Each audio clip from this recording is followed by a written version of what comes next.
Le montage de votre mini-cut 2D+ est terminé. Il faut maintenant la régler. Pour cela, on va devoir télécharger le logiciel. Donc on va sur le site CNCFab, hein, c'est cncfab.fr. Dans les ressources, téléchargement. Et là, on va prendre Filshow 2D. Filshow NX permet aussi de piloter la mini-cut 2D+, mais il est plus compliqué, il y a des choses qui servent à rien. Donc, on va télécharger l'installeur complet. Voilà. Vous récupérez un fichier qui s'appelle setup Filshow 2D version 3, avec le numéro de version. Là, c'est la 308, mais ça pourrait, au moment où vous le faites, être 309 ou 310. On le lance tout simplement. Et alors là, donc il faut accepter les droits, donner les droits de modification. On accepte la licence. C'est une installation classique. On peut lire les instructions qui vous donnent quelques conseils sur la façon d'installer. Donc ça, c'est assez important. Lisez-les. Et ensuite, vous cliquez sur installer. Bon, moi là, je l'ai déjà fait. Donc il est déjà installé. Le logiciel est installé.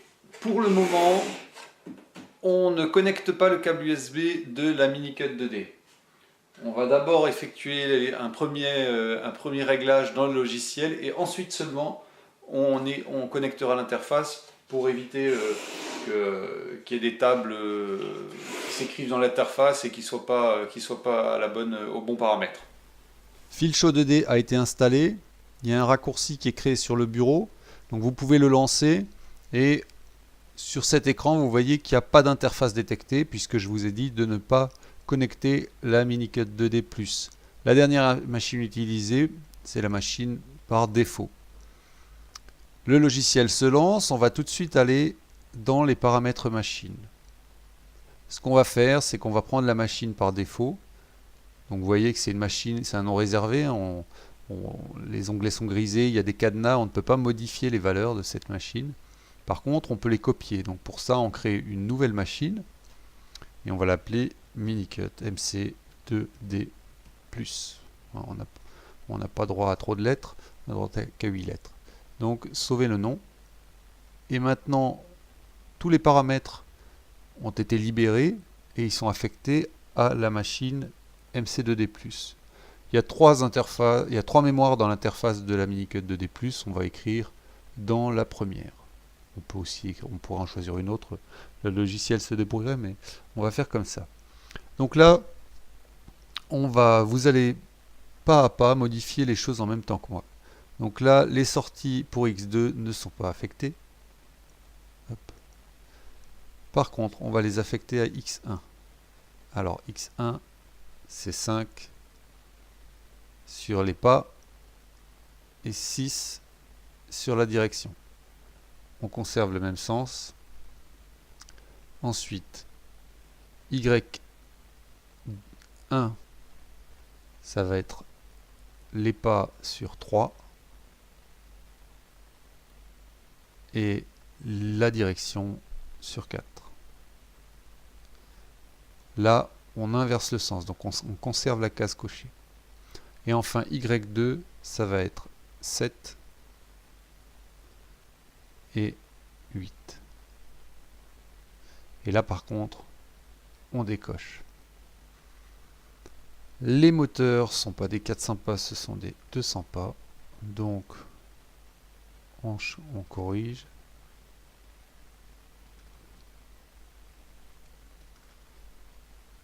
On a des drivers qui sont en 16e de pas. Donc, on corrige. Ils sont en 16e de pas, mais comme ils font une gestion du courant spécifique, il n'y a pas d'à-coup. Et on a effectivement 40 mm par tour de rapport de réduction. Le signal des moteurs doit être inversé pour que ça fonctionne. Voilà pour ce premier écran. Ensuite, deuxième écran, les réglages de vitesse. Là, on va pouvoir aller beaucoup plus vite que les valeurs par défaut. La vitesse max sans accélération, on va mettre 30. La vitesse max avec accélération, on va mettre 60. puis on va baisser un tout petit chouï la rampe, on va la mettre à 5. Voilà. La fréquence de l'interpolateur elle est maximale, on la laisse à 50 kHz. La chauffe maxi du fil, on la met à 100%, parce que la machine est un peu plus large que la mini-cut 2D de base. C'est la mini-cut 2D+, donc on peut utiliser toute la longueur toute la course de la chauffe. Et on conserve la désactivation automatique des moteurs avec 1 seconde de délai. On passe aux paramètres. Là, les courses vont devoir être modifiées en fonction des courses réelles. Vous pourrez affiner ça, mais a priori, vous devez avoir à peu près 339 en X et 302 en Y.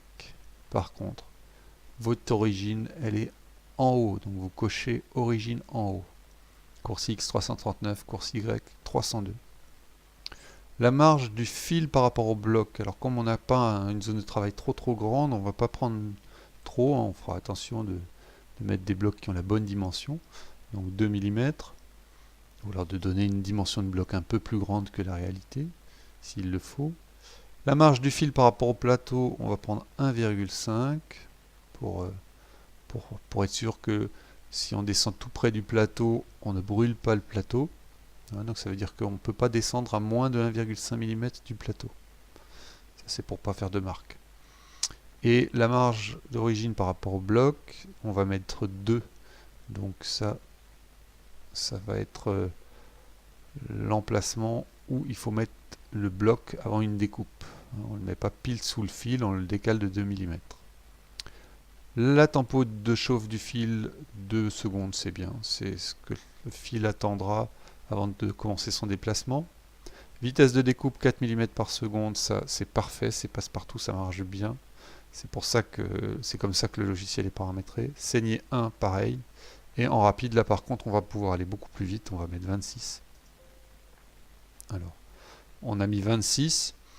Donc ça veut dire quoi? Ça veut dire que comme on a une Vmax sans accélération à 30, ça veut dire que lorsqu'on est en rapide, on ne passe pas en vitesse accélérée, on n'utilise pas les accélérations en fait. On pourrait aller plus vite, mais en fait ça sert à rien. Et il suffit qu'il y ait un obstacle sur le chemin du plateau ou des choses comme ça, et si on va trop vite, on risque de casser des choses. Là, 26 c'est bien, c'est un bon compromis. Ça permet, on s'assure qu'on est sous une limite et pas pile à la limite, ce qui évite les problèmes de calcul. Et on est très rapide par rapport à les anciennes mini-cut 2D qui étaient à 8 mm par seconde. On va quand même plus de 3 fois plus vite. Au niveau des procédures, donc on va activer les boucles d'interrupteurs, puisqu'on a une des boucles qui est utilisée, l'autre on l'a shunté tout simplement, et on va activer la détection de l'origine par les interrupteurs. Donc là, ces paramètres-là, ils vont devoir être réglés. Pour l'instant, on va mettre 1 partout. Et ensuite, on affinera en fonction de ce qu'on mesure sur la machine. On va également activer le rangement automatique. Et là, lui, c'est uniquement le plateau qui doit bouger. Donc on va mettre 104 en X. Et le fil, lui, par contre, il reste en haut 0. Donc, ça veut dire quoi? Ça veut dire que quand on veut ranger la machine, si on clique sur le bouton de rangement automatique, le plateau se mettra automatiquement en face du trou qui permet de la vis qui permet de verrouiller le plateau dans sa position de rangement. Maintenant que les paramètres sont rentrés, on va valider et quitter pour les enregistrer. Et maintenant, on va connecter l'interface USB. Donc c'est tout simplement le câble USB qu'on branche sur la mini-cut 2D+. Il faut savoir que l'interface est alimentée par le câble USB. Donc là, on a déjà le dialogue avec l'ordinateur. Pour le moment, on n'a pas la puissance au moteur. D'accord ? Là, on est juste avec le câble USB. Mais on peut quand même déjà brancher la puissance si on a pris soin, comme c'est le cas ici, d'utiliser un interrupteur de coupure générale. Donc pour le moment, l'alimentation est connectée, mais la puissance n'est pas alimentée. Par contre, le câble USB alimente l'électronique. Maintenant que le câble USB est branché, on va retourner dans les paramètres de la machine. Et ce que vous voyez, c'est que en fait les mémoires ont été lues. Les mémoires ont été lues, mais donc il se trouve qu'il y avait déjà 3 machines d'indiquer. Mais pour le moment, il faut écrire les paramètres dans la mémoire de l'interface. Donc on va cliquer sur valider et tester. Et là, on est sûr vraiment que ça a été écrit dans l'interface. Et d'ailleurs, on va pouvoir tester les mouvements. Pour tester les mouvements, je branche la puissance. Je vais commencer avec une vitesse de 4 mm par seconde. Et je vais commencer par faire bouger mon plateau. Alors le plateau, si je lui demande X+, ça pilote le fil. Donc si je lui demande X+, c'est d'après le petit schéma qui est là, le fil va vers la droite. Mais comme ici c'est le plateau qui bouge, ça va faire aller le plateau vers la gauche. Donc je vais pour l'instant je vais faire 1 mm d'incrément et je vais vérifier que ça va dans le bon sens. Voilà, il est bien allé à gauche, vous ne le voyez pas sur la vidéo. Je vais vous faire 100 mm pour que ça soit visible sur la vidéo. Go. Donc, on a bien le plateau qui bouge. On peut essayer un peu plus vite. Donc je fais stop. Vmax sans accélération. Ça, Vmax sans accélération, c'est notre 30 de tout à l'heure. Voilà. Et si je vais dans l'autre sens, Vmax avec accélération, c'est le 60. Voilà. Donc pour X, on est bon, ça va dans le bon sens. Maintenant, on va repasser sur une vitesse plus basse et on va tester le Y. Alors il faut faire attention, mes chariots sont tout en haut. Ils sont là. Donc je vais aller vers le bas. Et puis je vais faire juste 1 mm pour vérifier que...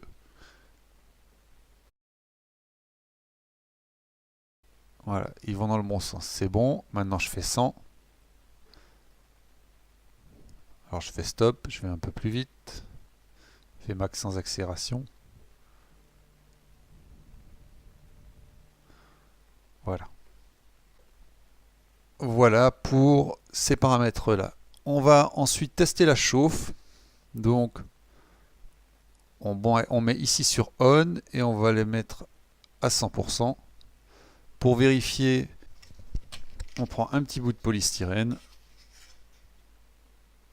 On le passe sur le fil. On voit que ça coupe. Le fil est bien en train de chauffer. Et normalement, à 100%, il doit à peine être rosé. Il n'est même pas rouge. Donc, il est même pas en train de rougir. Donc, ça veut dire que on peut rester à 100%. Et je fais off. Voilà, je l'arrête. Je reclique sur modifier. Ou même pas. Je peux tout de suite faire valider et quitter. Ma Minicut 2D, les premiers réglages logiciels sont faits. Donc maintenant, je vais faire tout d'abord une prise d'origine. C'est le bouton position ici. On va aller ramener le fil à l'origine. Allez, go. Il me demande si c'est OK. Je lui dis oui. Et en silence, il va effectuer la procédure de retour à l'origine avec les interrupteurs.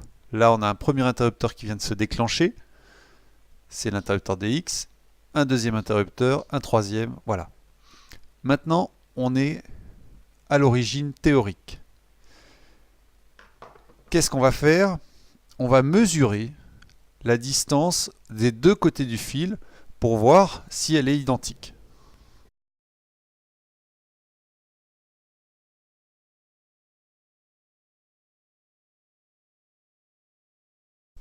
Donc là, j'ai 302 j'ai 302 d'un côté et 303,5 de l'autre. Donc, le côté gauche est trop haut. Le côté gauche est trop haut, ça veut dire que lorsque mon interrupteur revient à l'origine, lorsque mon chariot revient à l'origine après avoir touché l'interrupteur, il doit se déplacer plus. Donc, je vais retourner dans les paramètres et je vais modifier dans le 4e onglet les procédures, activer la détection de l'origine par interrupteur, mais Y, il y en a un que je vais devoir bouger. Alors, est-ce que c'est d'après le schéma que j'ai en bas, ici, c'est Y1 qui doit descendre plus. Donc je vais le faire descendre de 2 au lieu de le faire descendre de 1. Théoriquement, il faudrait que ce soit 2,5. On va voir déjà ce que ça donne avec 2. Valider et quitter. Et je refais ma procédure d'origine. Alors, ce qui est pas mal, c'est de dégager un peu le plateau avant de faire la procédure. Et même dégager les chariots à la main pour être sûr qu'ils arrivent vraiment rapidement en rapide dans les interrupteurs. Voilà. Ramener le fil à l'origine, oui.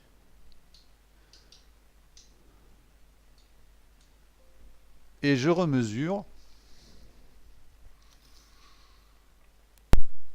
Donc ici j'ai 302. Là j'ai 302,5. Donc j'avais bien mesuré. Je refais une petite modif. Je rajoute mon virgule 5 qui manquait, 2,5. Valider et quitter. J'écarte un peu. Je relance.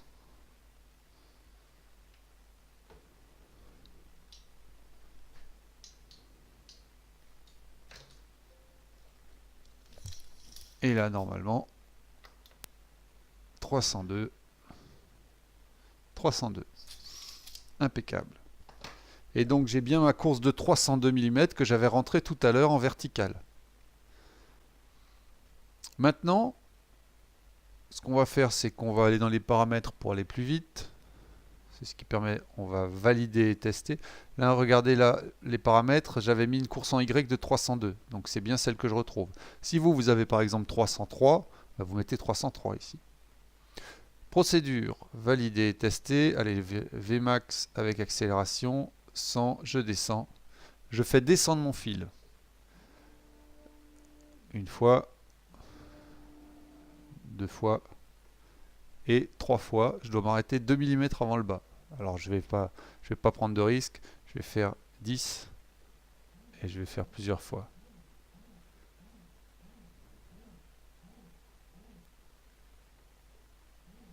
Voilà. Et je vais repasser en petite vitesse pour être sûr qu'il n'y a pas de problème. Alors là, la première chose à faire, c'est de régler le décalage entre le fil et le 0.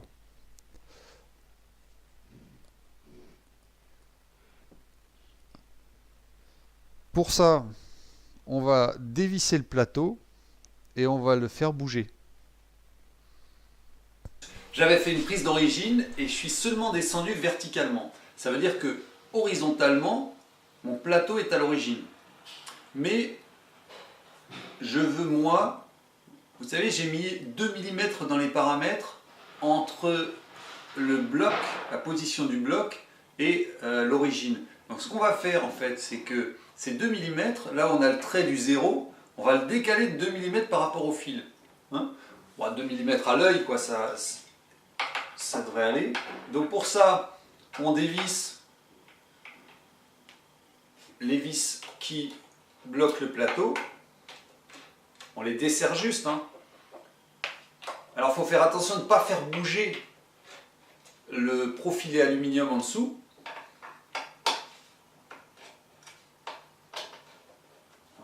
Voilà. On peut glisser les doigts en dessous pour pas qu'il bouge. Et j'avance mon plateau.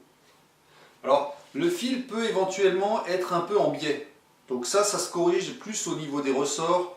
Hein, on pousse un peu, on tire un peu pour le mettre pour essayer de le mettre, on oriente éventuellement les ressorts, pour essayer de le mettre bien comme il faut. On pourra éventuellement mettre une petite cale sous le ressort, ici. C'est pas très grave. Donc là, ce que je fais, c'est que je mets 2 mm. Je prends un réglet et je mets 2 mm entre le fil et le 0. Et je serre mon plateau. C'est pas la peine de bourriner, hein. On serre modérément. C'est juste pour qu'il soit immobilisé horizontalement.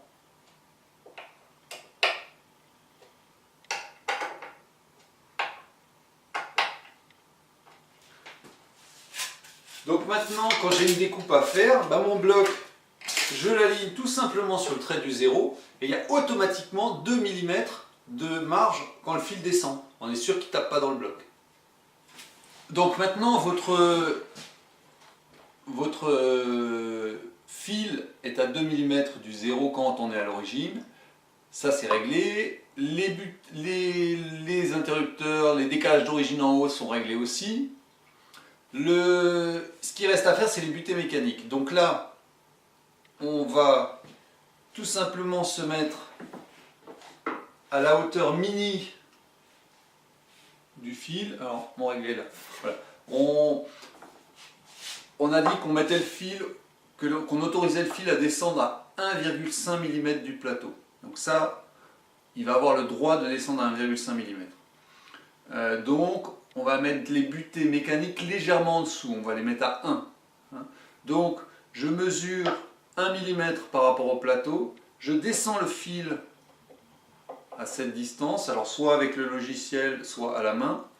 Et après, on va régler ici avec les vis pour arriver juste au contact et que le chariot ne puisse pas descendre plus bas. Et je suis à 1 mm du plateau. Je vérifie. Voilà, 1 mm. Avec un tournevis, je monte les vis juste au contact. Alors si je trouve que je suis un peu trop haut, je peux baisser. Là, je peux baisser encore un peu. Je règle mes butées pour que le fil ne puisse pas brûler le plateau.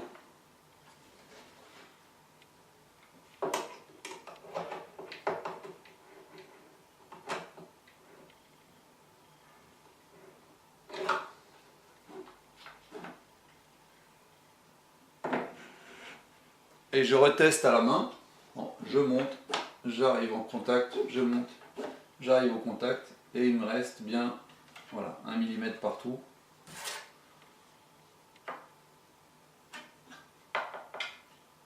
On n'est pas au contact. Qu'est-ce qui va se passer si je fais un mouvement qui va trop loin? Le chariot va se mettre en butée contre la vis. Le moteur va perdre des pas parce qu'on est en courroie, il n'y a pas trop de puissance de réduction. Donc le moteur va perdre des pas, éventuellement le driver se met en sécurité et il n'y aura pas de détérioration de la machine. Donc une fois cette butée réglée, ce qu'on peut faire c'est vérifier la course suivant X. La course suivant X, je pousse mon chariot tout doucement jusqu'à arriver en butée.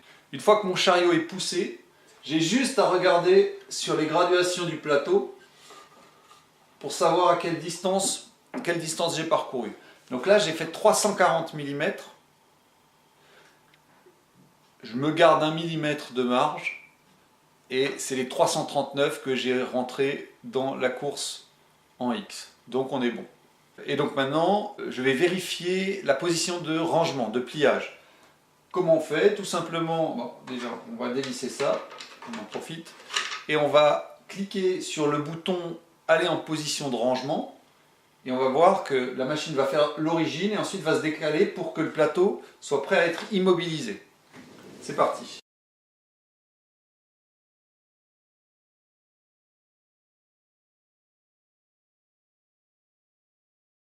Donc on fait une prise d'origine. Donc là on est en vitesse, on est à 26 mm par seconde, hein, la vitesse rapide.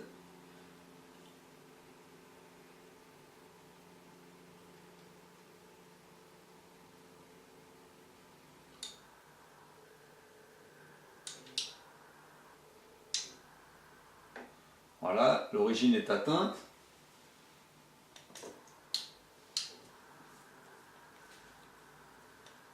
Et le plateau maintenant,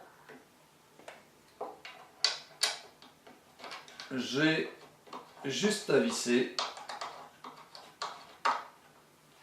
Il est immobilisé.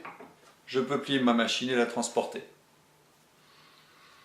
Voilà, votre mini cut 2D est réglé, prête à fonctionner.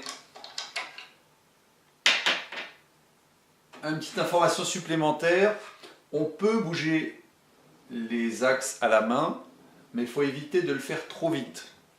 Pourquoi? Parce que les moteurs se comportent comme des dynamos et ils vont injecter du courant dans l'électronique. Tant qu'on ne va pas trop vite, l'électronique le supporte très bien. Et si vous faites des grands mouvements, vous allez avoir des pics de courant et vous pouvez abîmer votre électronique. Bon, j'en ai jamais vu d'abîmer à cause de ça, mais théoriquement, ça peut arriver. Donc, évitez les mouvements manuels trop rapides. On fait par vzz, vzz. Bonne découpe!